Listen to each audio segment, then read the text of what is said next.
The death toll has climbed in last night's terror attacks in Paris. Paris prosecutor Francois Molon says 129 are dead and 352 are wounded. He called the attacks coordinated, saying at least 3 teams of terrorists carried out the assaults. Elaine. Well, the prosecutor has raised the number of victims. He said 129 are now confirmed dead. More than 350 are injured, 99 of them in critical condition. He said that they discovered 2 bodies at the football stadium, and one definitely appeared to have been a suicide bomber. He also said it seemed clear from the spin of the attacks and the way they were carried out that there were 3 teams running a very coordinated operation.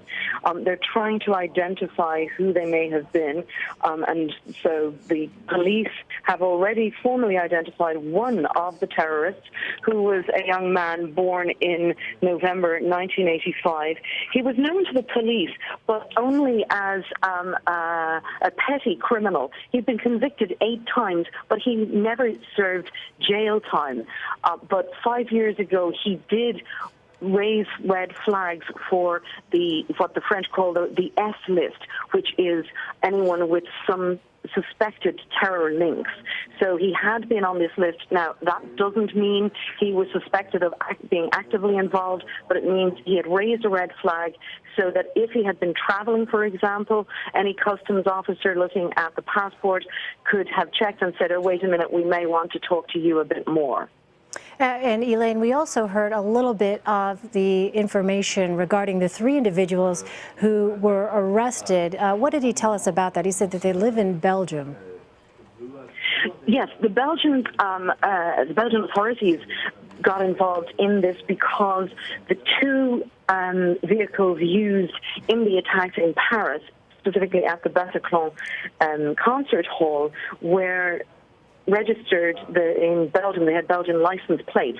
They had been rented, and they were traced back. One of them was traced back to a Frenchman resident in Belgium, so they contacted the Belgian authorities immediately, and that's where the arrests came from there. And of course, the Belgian authorities confirming that they had carried out that search and come up with the suspects there. Elaine, we are just getting some new information into our CBSN newsroom. According to a U.S. law enforcement official, 1 American has died in these attacks. That's from our senior producer with our investigative unit, Len Tepper, who tells us a U.S. law enforcement official is now confirming 1 American has died in that attack. Elaine, I want to ask you about what he said, what the French prosecutor said regarding how heavily armed these terrorist groups were. What did he tell us about that?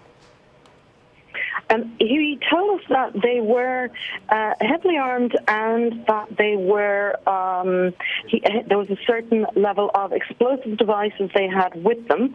I'm sorry, I haven't noted the entire lot here, but there was reference to the suicide bombers at the stadium who wore explosives and detonated the explosives as they were in the stadium.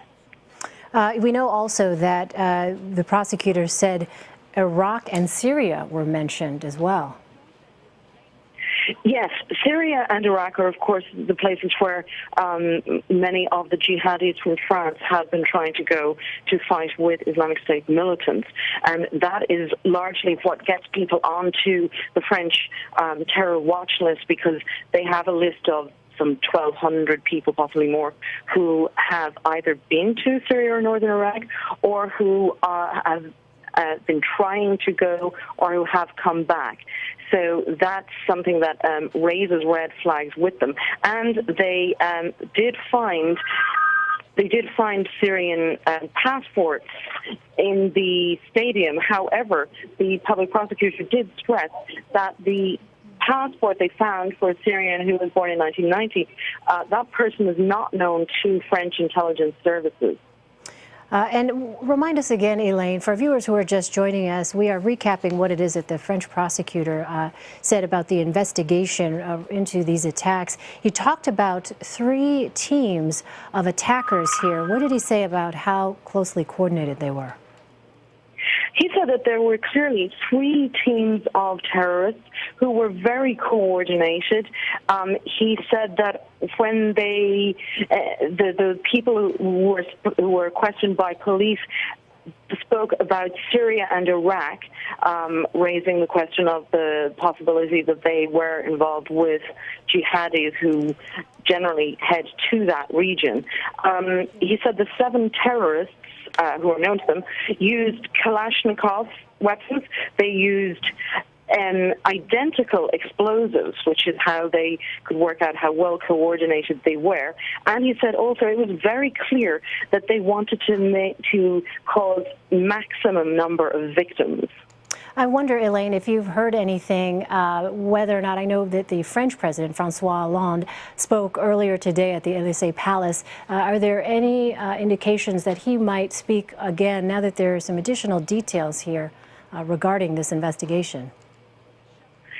There's no immediate plan for him to speak, but he's bound to speak in coming days. And this is something the president is being kept informed on. He's meeting with his prime minister, interior and justice ministers all the time. And he has also called, of course, for a minute's silence on Monday, which will be observed in Paris in memory of the victims. So the president is definitely being kept informed. At the moment, we don't know of any immediate plans of his to talk again to the French public, but it is highly likely that he will do so in coming days, given the nature of the attacks and given the nature of the fear around the country now. Yeah, I want to make sure, too, because he said something that I think is really interesting this morning, talked about these attacks being prepared, organized, and planned from abroad with complicity from the inside. We didn't hear anything, though, in this latest update here from the French prosecutor, did we? Any kind of specifics regarding that? No, the prosecutor didn't go into any specifics on that, but it's quite possible that the president is revealing lines of inquiry or things he knows that the public prosecutor isn't yet ready to say. He's very careful always to give full details of what is actually known, and if they're still following the line of inquiry and haven't confirmed it, he's less likely from past experience with him to actually bring it up. So it's quite probable that that is a line of inquiry and an active line of inquiry, but that does not mean that they're ready to talk about it yet. All right, Elaine Cobbe reporting from Paris for us tonight. Elaine, thank you so much.